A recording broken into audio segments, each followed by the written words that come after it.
바리새인과 서기관들이 예수님께 그의 제자들을 고발합니다. 그 고발의 내용이 무엇입니까? 예수님의 제자들이 바리새인들이 만들어 놓은 규례와 전통을 어긴다는 것이었습니다. 여기에 대해서 우리 예수님께서 이 바리새인들, 서기관들을 향해서 뭐라 말씀하십니까? 7절 말씀입니다. 우리 같이 한번 읽읍시다. 외식하는 자들아, 이사야가 너희에 관하여 잘 예언하였도다 일렀으되. 예수님께서 예수님의 제자들을 고발하는 이 바리새인들을 향해서 외식하는 자들아, 그렇게 책망을 하십니다. 여러분, 외식이라고 하는 게 뭡니까? 그냥 어떤 초신자가 교회 왔더만은 외식하지 말라 그래가지고 교회 다니면서부터는 가족들과 외식을 끊었다, 뭐 그런 이야기도 있는데, 외식은 그런 것이 아니고요. 원어적인 외식의 의미는 마스크. 여러분 지금 다 마스크하고 계시죠? 이 마스크, 좀 더 다른 말로는 가면, 이런 뜻이 외식입니다. 그러니까 두 얼굴을 가졌다라는 뜻입니다. 여러분, 가면을 이렇게 딱 쓰면 가면 안에 있는 본래 나의 얼굴하고 가면하고 완전 딴판이지 않습니까? 그러니까 연극 배우가 연기를 하는 것, 이것을 외식이다, 그렇게 말합니다. 그러니까 여러분, 연극 배우가 이 무대에서 연극을 하는데 이 사람은 아주 천사 같은 사람이에요. 법 없어도 살 사람이에요.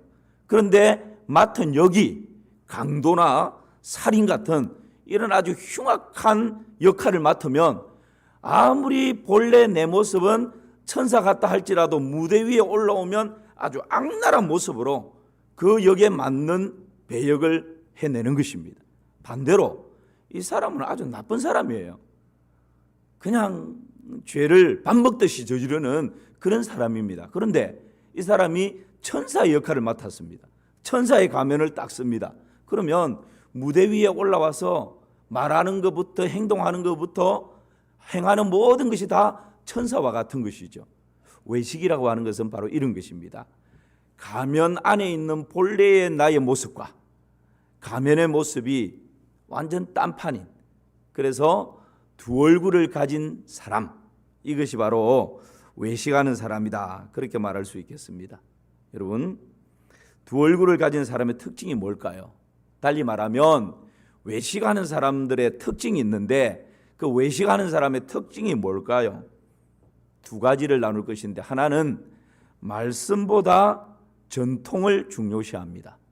또 하나는 내용보다 형식을 중요시합니다. 조금 구체적으로 말씀을 살펴볼까요?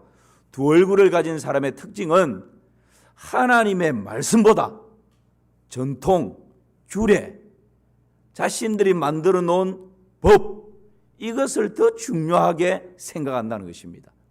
오늘 2절 말씀을 한번 보시기를 바랍니다. 2절 같이 읽습니다. 당신의 제자들이 어찌하여 장로들의 전통을 범하나이까?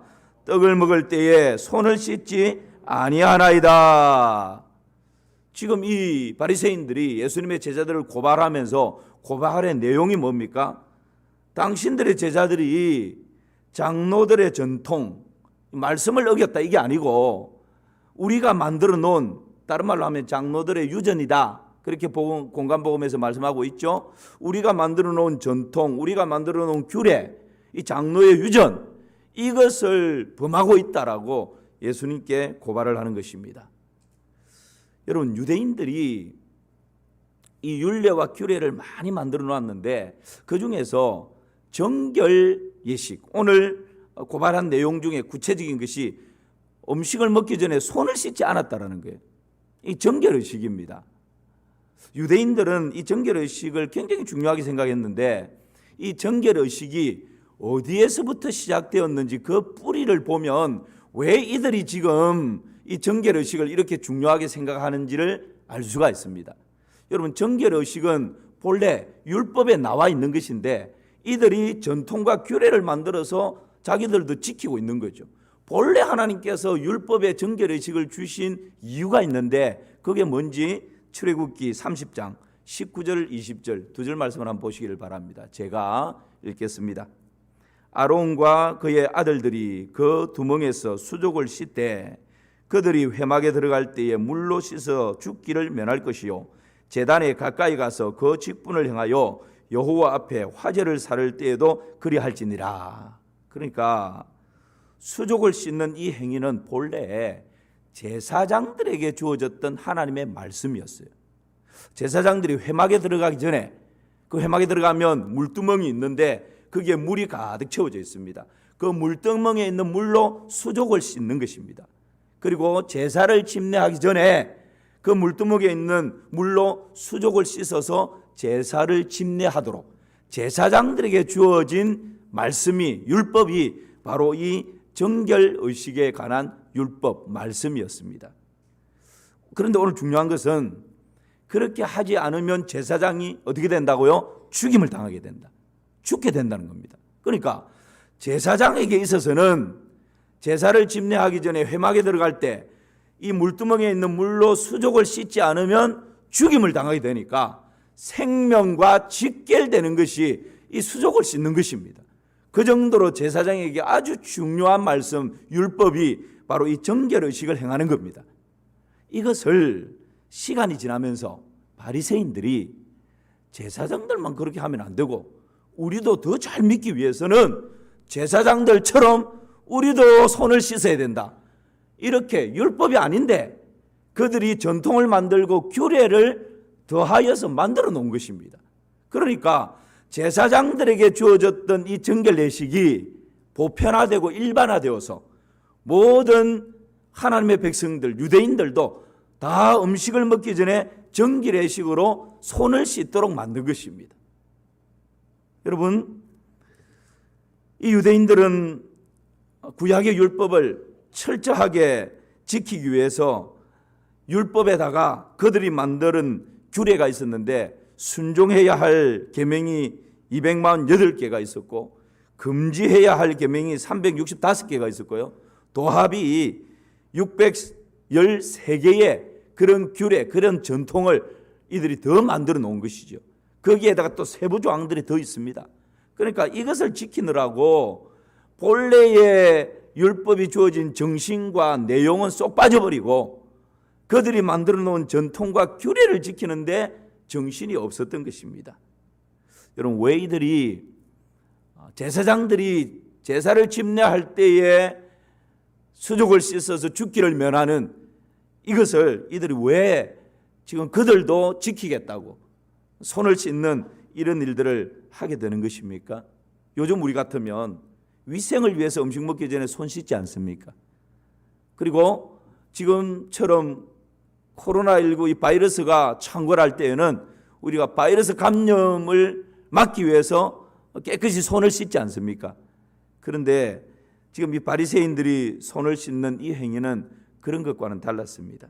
그들은 밖에 나가서 우리가 부정한 물건을 언제 만질지 모른다는 거예요. 여러분, 부정한 사람이 부정한 물건을 이렇게 만지면 그 물건도 부정하게 됩니다.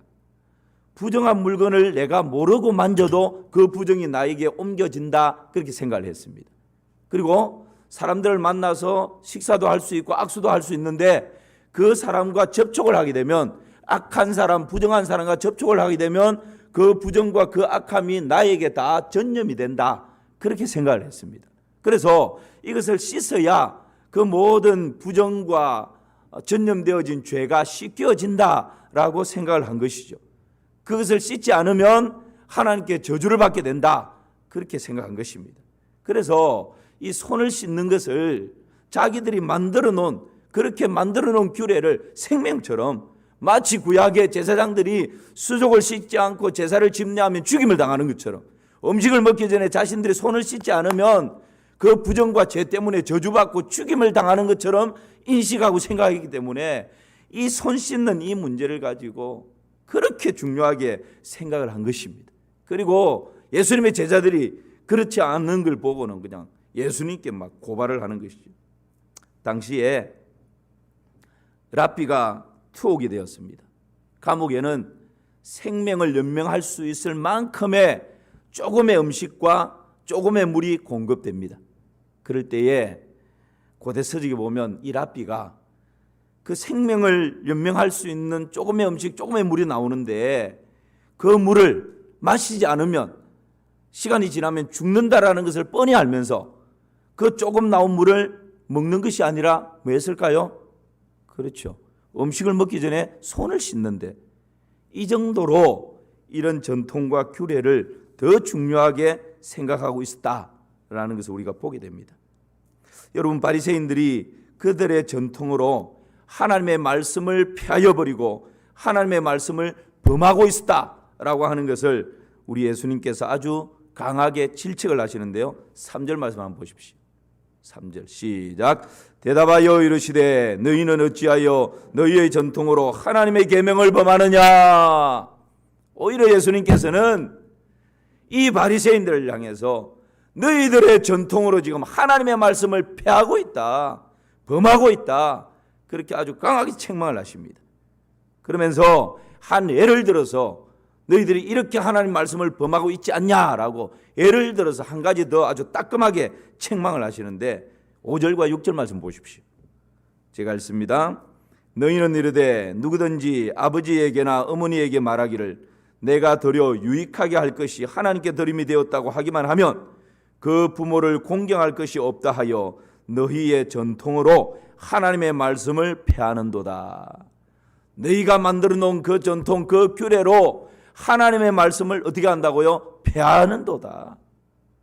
그러면서 한 예를 들었는데 그게 뭡니까? 고르반이라고 하는 예입니다. 구약의 출애굽기 신명기에서 십계명에서 내 부모를 공경하라고, 부모를 업신여기는 자는 죽여버리라고 하나님께서 부모 공경에 대해서 강력하게 말씀하시는데, 여러분, 이들은 고르반이라고 하는 전통을 만들었습니다. 규례를 만들었습니다. 그게 뭡니까? 고르반, 하나님께 드림이 되었다. 그러면 모든 것이 끝나는 것입니다. 가난한 사람이 있습니다. 하루하루 먹기 살기가 힘듭니다. 하나님을 너무너무 사랑합니다.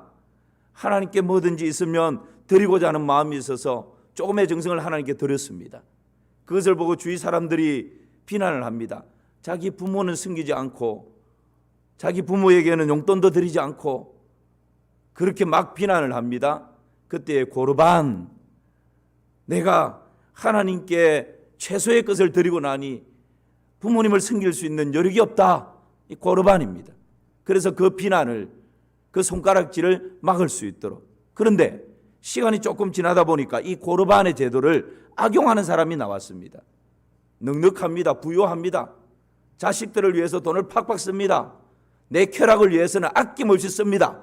그런데 부모님을 섬기는 일에 있어서, 부모님께 용돈 드리는 것에 있어서는 너무 아까워합니다.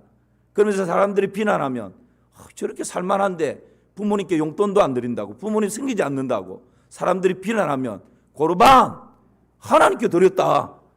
하나님께도 제대로 드리지 않고 부모님도 제대로 섬기지 않으면서 이 고르반 제도를 그렇게 악용하는, 그래서 오히려 그들이 만들어 놓은 전통과 규례가 하나님의 말씀을 범하고 있고 하나님의 말씀을 폐하고 있다라고 그렇게 예수님께서 아주 책망을 하고 계시는 것을 오늘 본문에서 보게 됩니다. 사랑하는 성도 여러분, 외식은 신앙의 두 얼굴입니다. 두 얼굴을 가진 사람의 특징이 뭐라고요? 말씀보다 전통을 중요시합니다.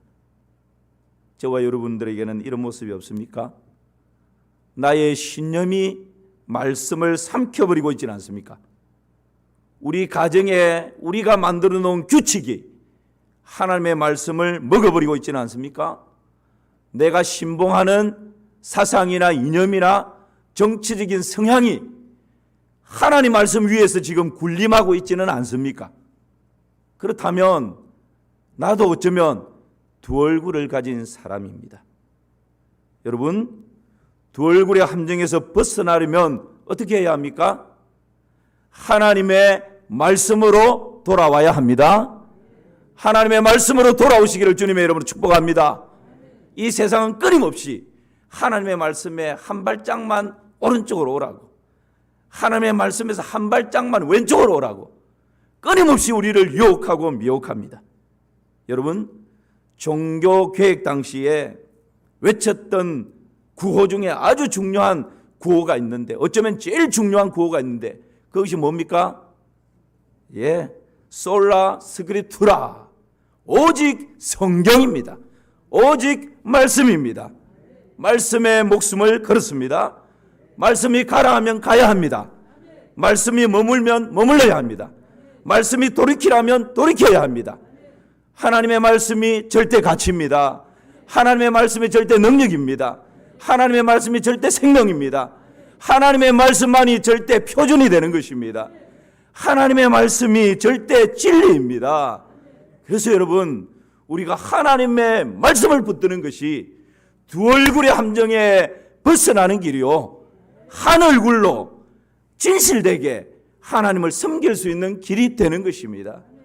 다시 한번 촉구합니다. 하나님의 말씀을 생명처럼 붙드는 우리 마산 3.1교회 모든 믿음의 식구들 되시기를 주님의 이름으로 축원합니다.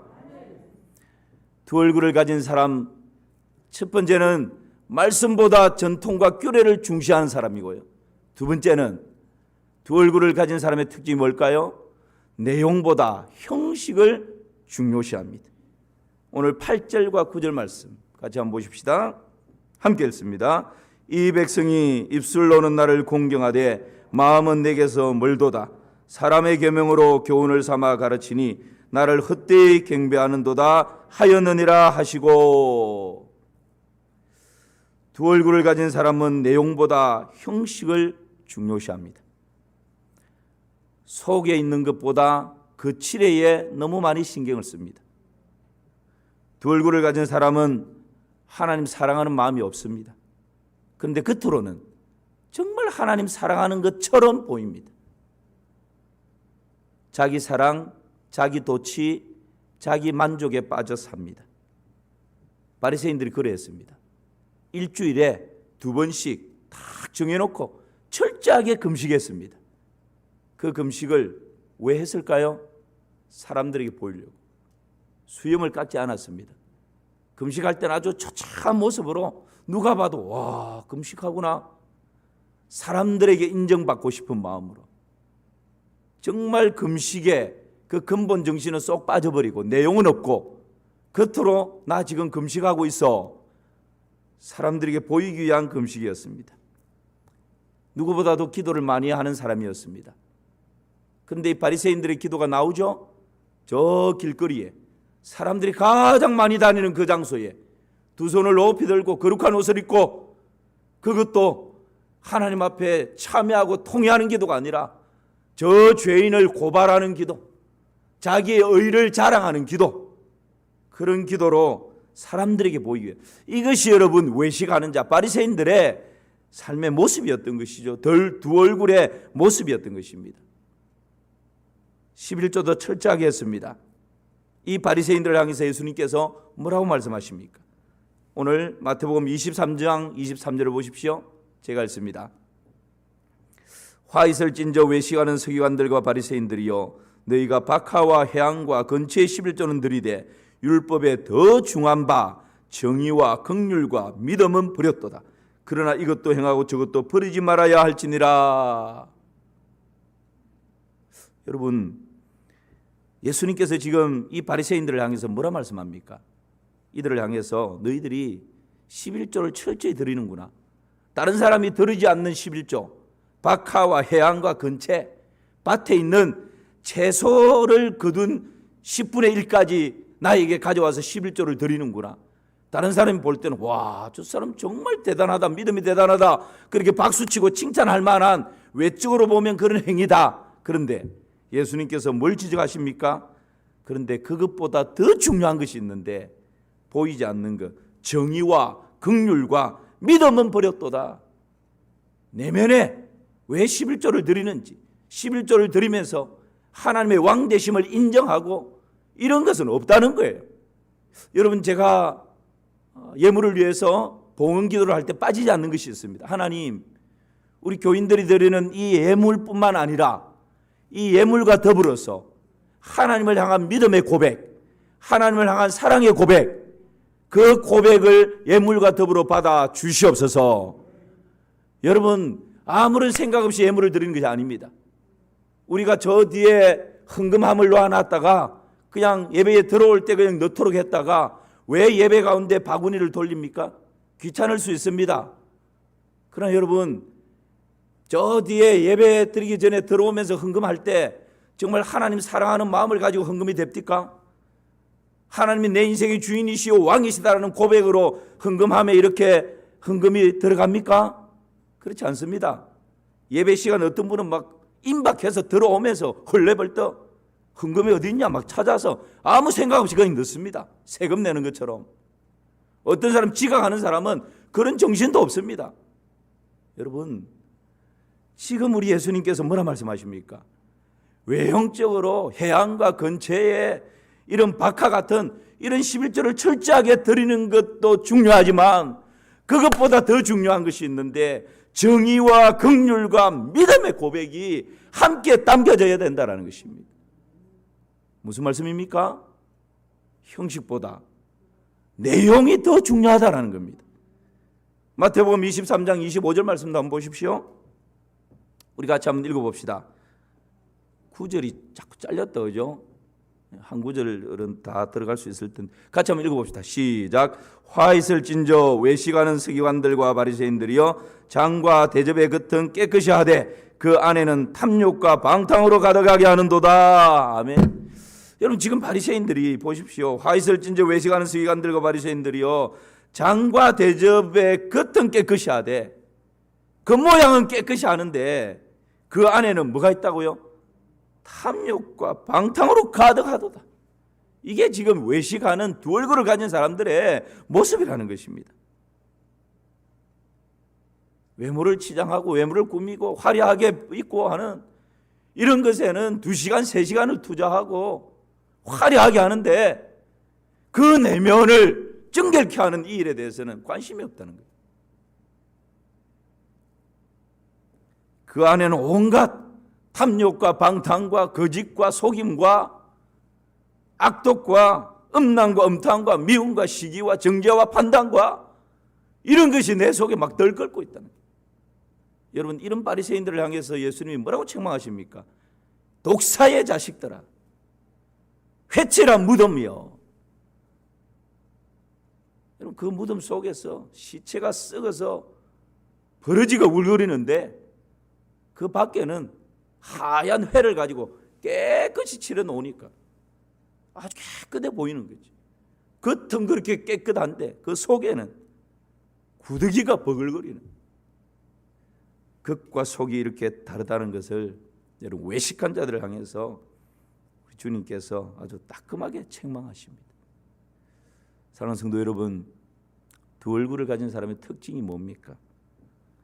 내용보다 형식에 목숨을 걸어버립니다. 내면보다 거칠에에 더 중요성을 가지고 무게중심을 두는 것입니다. 바리새인들은 그래서 이 손을 씻는 정결의식을 통해서 내가 깨끗하게 될 수 있고 그것을 통해서 하나님을 만날 수 있다고, 마치 제사장들이 제사 집례를 하기 전에 수족을 씻어 정결케 함으로 하나님을 만나고 하나님을 배웠던 것처럼 그것을 지금 흉내내면서 음식을 먹기 전에 내가 손을 씻음으로 하나님을 만날 수 있고 하나님을 배울 수 있다라고, 내면은 지금 정결케 하는데 관심이 없는데 그렇게 손을 깨끗게 하는 여기에 관심을 가지고 손을 깨끗게 하면 하나님을 만날 수 있다라고, 배울 수 있다라고 그렇게 믿고 있었던 것입니다. 그들을 향해서 우리 예수님께서 뭐라 말씀합니까? 마음이 청결한 자는 복이 있나니 그들이 하나님을 볼 것이며. 할렐루야. 예수님께서는 그거 아니라고, 손을 씻어서 정결케 됨으로 하나님을 만나는 것이 아니라 마음이 깨끗한 자가 하나님을 본다라고. 예수님께서는 심령이 가난한 자 복이 있다고, 온유한 자 복이 있다고, 긍휼히 여기는 자가 복이 있다고, 외적인 것이 아니라 내면을 향해서 주님께서는 계속해서 말씀하시는 것입니다. 이 바리새인들에게 마음이 청결한 자는 복이 있나니 그들이 하나님을 볼 것이다라고 하는 이 주님의 말씀은 가히 충격적이었습니다. 그들은 외적인 정결의식을 통해서 하나님을 만나고 하나님을 볼 수 있다고 믿었는데 예수님은 마음이 청결한 자가, 내면이 깨끗한 자가 하나님을 보고 하나님을 만난다 말씀하고 있는 것입니다. 그러므로 이들에게는 충격이었죠. 미국 우주 비행사였던 제임스 어윈, 이 사람은 인류 역사상 4번째로 달에 착륙했던 사람입니다.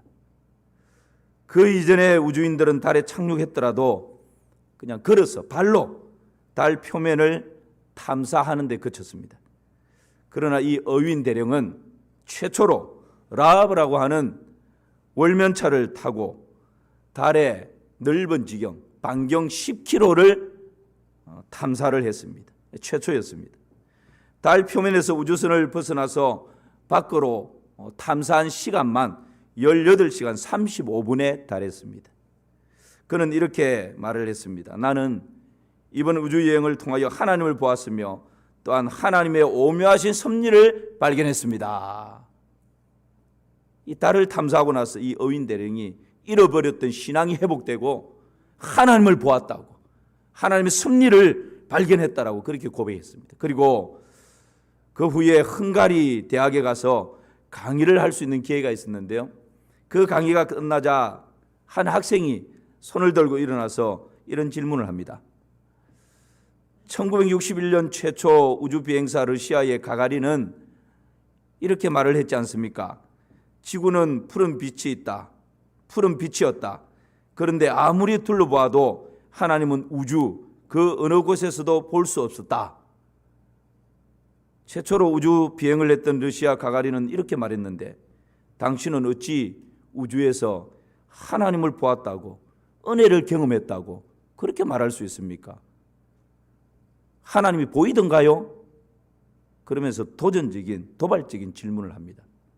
그때 제임스 어윈, 이 사람이 잠시 침묵을 하다가 이렇게 답을 합니다.